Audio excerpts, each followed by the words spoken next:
Hello everybody, it's your boy N here. I'm coming at you guys with another YouTube video. So in today's video, it's going to be an overall review of the update, which was the first update in TFD in this year, the January update. So let's have a look at this.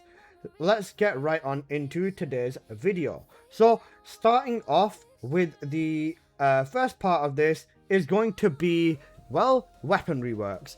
So out of the weapons that got reworked, there was 4 major ones. Number 1 being the Thunder Cage. So the Thunder Cage was a pretty goated weapon. So that's going to be number 1. Next up, we had the Devotion for Nyzestra's Devotion. Number 3, we had the Afterglow Sword. Now, I'll talk about this in a fairly good amount of detail, but I don't want this video to be too long, so we'll go over it briefly to an extent as well. Now, starting off, the simplest way to say it is Thunder Cage, absolutely cracked. Everyone has probably seen what the Thunder Cage is capable at this point. It's an absolute beast. I don't have it on the right setup, so we're not going to get my infinite ammo. But the Thunder Cage in itself is an absolute monster. You don't need anyone to tell you otherwise, because this thing absolutely shreds. I'm sure everyone here has already seen videos on YouTube, whether it be from me or from other people. You've seen this weapon do ridiculous damage, melt the boss with Ajax, melt Grim Reaper with Ajax. This is a very, very strong weapon, and I don't think anyone is complaining about the Thunder Cage rework, because that is pretty solid. Next up, let's quickly have a look at the Nyzestra's Devotion rework. With Nyzestra, this is basically, well, simplest way to put it, just a stat stick that's been amped up a little bit.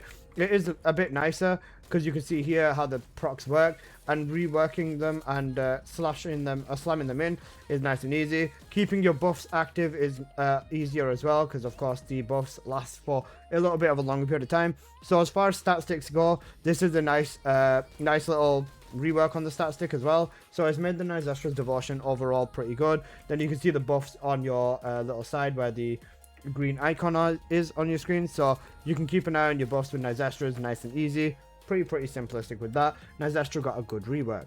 The Afterglow Sword, well, was a bait and switch, essentially. They made it look like this is going to be the next thing to rival Serena, and it barely hits 1 million damage, or 10 million damage, outside of a Descendant that basically forces it with crits.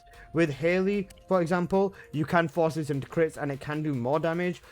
With Serena, it doesn't do very much. Theoretically, I think the strongest shot you could get is around 100 million with this thing. So, yeah, not very much. The Afterglow Sword is overall a L. So I'll give you guys a quick mentioning of how I'm going to do this. I'm going to balance it out as in, was this good, was this bad? Thunder Cage was good, Nyzestra's was good, Afterglow Sword was kind of bad. So let's be real, that was a horrible thing to experience. Now the Greg's Reverse Fate. Good old Greg, my beloved Greg. What did they do to you? They absolutely ruined you. So Greg ended up going down the route of multi-hit versus crit, and to be completely honest with you, they butchered it. They absolutely butchered the Greg. So if I go on my old Greg there, go on the, is this the multi-hit Greg? This is the multi-hit Greg. Go on to here, and then on the third one, we go on here, which is crit Greg. Yeah. So essentially what they did with Greg is they made the unique ability on this weapon incredibly dumb. When you stack Bombardment, you lose 50% of your damage. For Glace, Serena, for anyone, this hurts. This weapon has overall taken a massive DPS loss. I believe even the top tier Serenas were saying to me before that across this weapon now, Serena was able to hit, I believe, 3 billion damage in 1 minute on Warcrasher, and this has since gone down to just under 2 billion, meaning the Greg rotation essentially caused Serena to lose 1 billion damage in less than a minute. So in terms of Greg's, an absolute fucking failure. Building it for crit is more worthwhile still, in my opinion. The multi is still strange because you get the bombardment proccing and also giving you more stuff as well. But these bombardments stack into basically making the unique ability hit as hard as a fucking banana. So if you want to grab a banana, throw it at someone, and probably ruin their day with it, you hand them the Greg and tell them to have a good day. So the Greg is overall another massive L. As far as weapons go in this update, let's just quickly go with it this way. Let me just write it down on a notepad file. Thunder Cage is a W. The Devotion is a W. I need to put that back there. There you go. Thunder Cage, Devotion is a W. Afterglow is an L. And the Greg is a L. So, as far as weapons go, that basically sums up the weapons for this part of the video. So, let's have a look at the next part of this video, and I'm going to keep it brief. The Descendants. Now, Enzo. Holy Enzo. Enzo. So, Enzo essentially got forced into a very, very, very weird passive. This passive basically requires you to shoot X amount of rounds from each weapon. 3 weapons to basically get his buff. In this instance with Focus Fire, it becomes a crit rate buff. But with every other build, it becomes a damage buff for his weapons. Firearm weapons, so normal weapons and explosive weapons. So yeah, it's a bit of an odd setup. And I'll be honest with you, I don't really understand why this works the way it does. And just to hammer the point home, you cannot use Firing Fiesta or anything of the sort. You can't use any infinite ammo style of abilities to get this to proc. If you do, then say goodbye to everyone you've known and loved, because Nexon's pulling up at your door and your parents aren't going to know who you are no more. So basically that. You'd use his 4, his 3, his 1 and 2. You'd shoot your Thunder Cage a bit. You'd shoot your Malevolent a bit. If you look at the weapon, you'll see like a glowing color counter on there, and that let you know how far you are from the buff. You'll see the buff proc over there, and that tells you you're good to go. So now you can just keep shooting your 2 bullets before you need to press reload again, and that's basically all you've got with Enzo.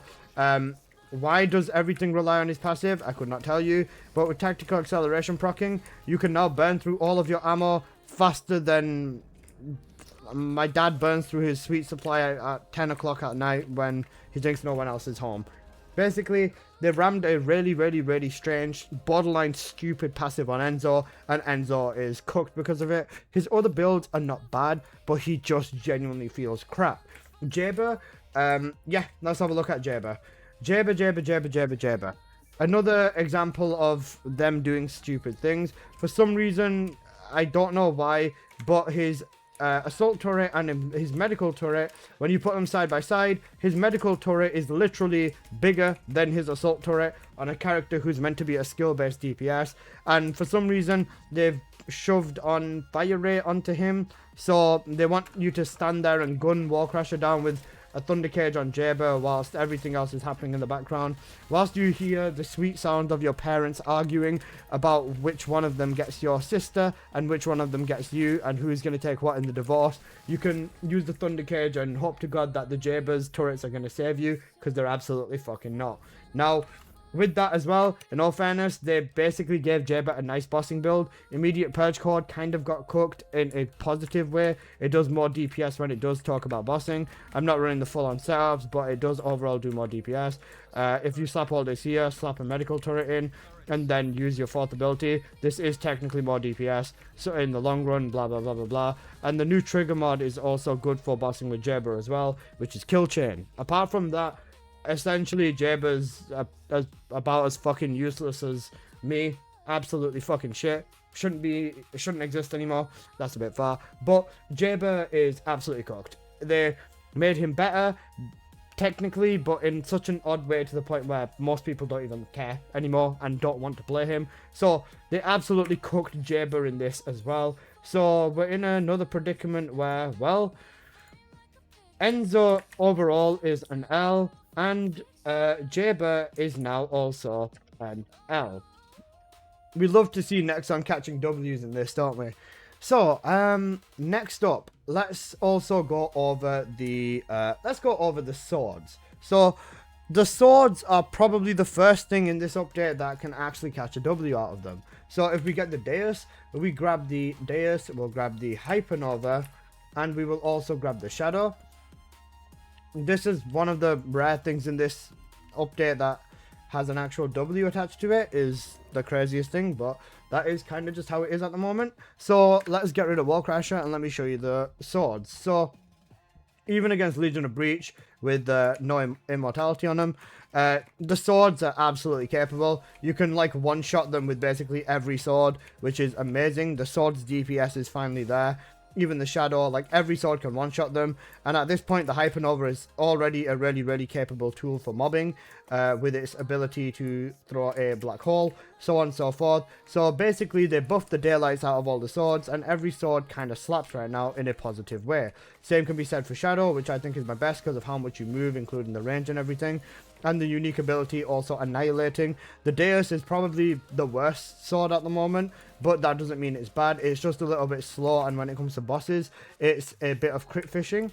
The downside of the sword, however, is the fact that if you like Luna, well, it's been buffed as a weapon, but nerfed as a stat stick. So for stat stick purposes, you would go back to using the snipers for Luna. So there's a bit of a back and forth with that. I can completely understand people liking it and people hating it, but at the same time, you can't deny the fact that the swords are now actually not fucking useless. If it comes to pulling up on Gluttony with the Deus and all of that, you can get your crit in. If you get your crit in, sorry, you'll basically annihilate him in a positive way.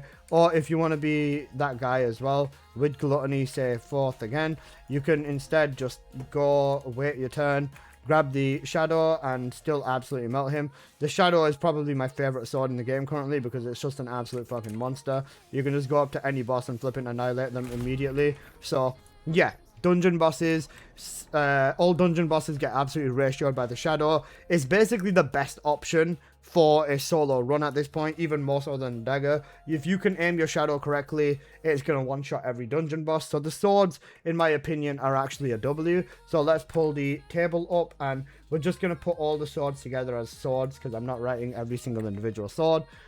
Swords is going to be a W. So overall, we are on 3 L's for 3 W's for 4 L's. So next one is on an impressive ratio so far.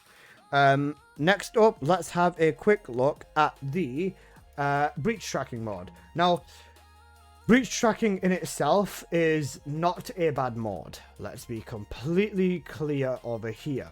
Breach tracking, for what it is genuinely very fun, in my opinion. And honestly, I was balling with breach tracking. I had so much fun running this mod in general that I can't hate it. As far as the actual mod itself goes, there is 3 different tile sets with, I think, 3 different routes or 4 different routes overall. It is a bit of a random generation. Sometimes you have defense targets, sometimes you have attack targets, sometimes it's kill the elite, sometimes it's this, sometimes it's that. But overall, breach tracking in itself as a game mode is an absolute massive W. They did this mod genuinely very well, and honestly, I'm all about it. So breach tracking is going to be another major W inside of my book, at least. So yeah, let's go with that. Next up, the other half of breach tracking, key management. Now, currently with keys in this game, I am at about 2,000 keys, and this is after a day and a bit of running wall crashes and basically going back and forth. The only way to farm these keys is to wait till the 50th minute of every hour, specifically in 2 minutes. So I'm going to go over to the Axion actually, and wait for the Colossi to spawn, and then wait for the Wall Crasher. Colossi can give between 1 and 70 tickets, whilst Wall Crasher can also give between 1 and 400 tickets. This is currently the only way to get tickets consistently on a day-to-day basis. The only other way you would be able to get tickets is by waiting for the ETA 0 bot to come and open his legs, and from there you have the option to buy 30 tickets a week. I'm hoping this is a refreshing one. It doesn't look like it based on the fact that it's going to be over here. If this doesn't refresh, that is going to be absolutely cooked. But you can buy 600 tickets a week from my understanding from the ETA 0 bot. Is that enough from the bot? No. Should there be an actual farming method? Yes. Even if it's 5 keys a run in Axion, that would still be perfectly fine. Or even if it is between 10 and 70 keys inside of Grim Reaper, that would still be perfectly fine. You've got to give us a permanent farm for a mod that you want us to consistently play, because breach tracking is definitely the best mod in this game in my honest opinion. So please stop restricting us from breach tracking, because, well, you know, it's fun. And I think that in general, doing it this way is honestly crap. So please don't shoot yourself in the leg with this one, and make the responsible decision to get yourself up and fix breach tracking for the betterment of the entire community. Next up, the last thing, honestly, I know it's a part of the update, but let's talk about instant cast. So for gameplay over here, instant cast mode with Viesa specifically. If I go onto my Viesa preset, Viesa benefits like absolute daylight with this. It's so good. Let's go quickly fight the Grave Walker so I can go get my 1 key and you know, value it very much. But we'll fight this dude with Viesa real quick. Now the main thing I would say with this is, honestly, I'm genuinely blessed that instant cast exists. It's the final part of this update and probably the biggest W of this entire update as well, or one of the biggest W's in this entire update too. Instant cast has given Viesa a complete another life where she can just annihilate everything anyways. And well, yeah, let's have a look at my key. I'm at 2098, and now after killing the Grave Walker I am at 2000 and I'm at 1001. I got 3 keys, guys. Let's go. Stonks, you know, stonks basically. Yeah, this is big stonks. So basically, yeah, this is the only way to get keys, along with farming Wall Crasher every hour. And I think time gating your new content is a silly move. So now let me quickly kill this final devourer over here, and then I'm gonna write down everything onto the little sheet that we prepared, and I'll give you guys the honest truth with this update, because I think that this update has been a mixed bag. There has been things about it that have been good, but to be fair, we'll find out whether the good has truly outweighed the bad in this instance. Just slam this over there, slam that over there, and he's almost down. Give him a second, let him have his temper tantrum, slap that over there, do that, boom, and by the time he gets up, he's going to be dead. There you go, easy with that. How many keys did I get from this one? Can I have 2? Can I have 4 keys? Oh, I got 3 keys again. You know what? These keys, the numbers are getting ridiculous. I got 3 keys from each Colossi. I think life's getting good, guys. I might start making it rain on the chat if I'm feeling it. Okay, so key management is a major L, and instant cast is a W.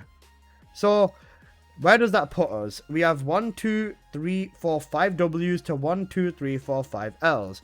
Honestly, the fact that this could have been ratioed with things that are better versus worse than this update is a disappointment. This update has definitely been good and bad. Honestly, I think that ruining the Greg, ruining Enzo and Jaber are not worth, and having horrible key management are not worth all the good things. The Thunder Cage is cool, don't get me wrong. The Devotion's a nice touch, breach tracking is a major W, and instant cast is a W. But honestly, I really want them to do something about Enzo and Jaber. At least, not even revert, but actually give them a bloody buff. That would be excellent.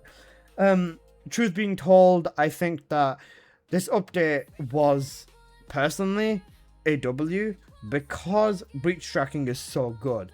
I still do not like what they did to Enzo and Jaber, and the Thunder Cage is something that I think is cool, but honestly, the Thunder Cage wasn't the star of the show for me.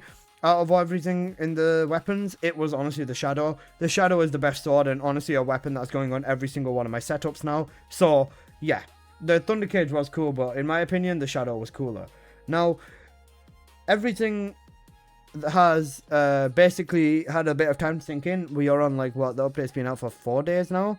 So yeah, that's kind of putting us where we are now. Nexon can definitely do better than this, and the Afterglow was cooked, Greg got cooked, and 2 Descendants got cooked in this update as well. I think a lot of people are very uncertain about what is going to happen next, especially given that Glay, a very loved and cared about Descendant, is up for rework next, and Dire is releasing in literally 18 days as well. So it's definitely given the community some doubts, and I hope that they have the capability to restore trust in us, trust in them again. So yeah, that's pretty much everything. This video definitely ended up going on a lot longer than I expected, but I covered everything in depth, and honestly, I think this update was a sack of Yankee Doodle.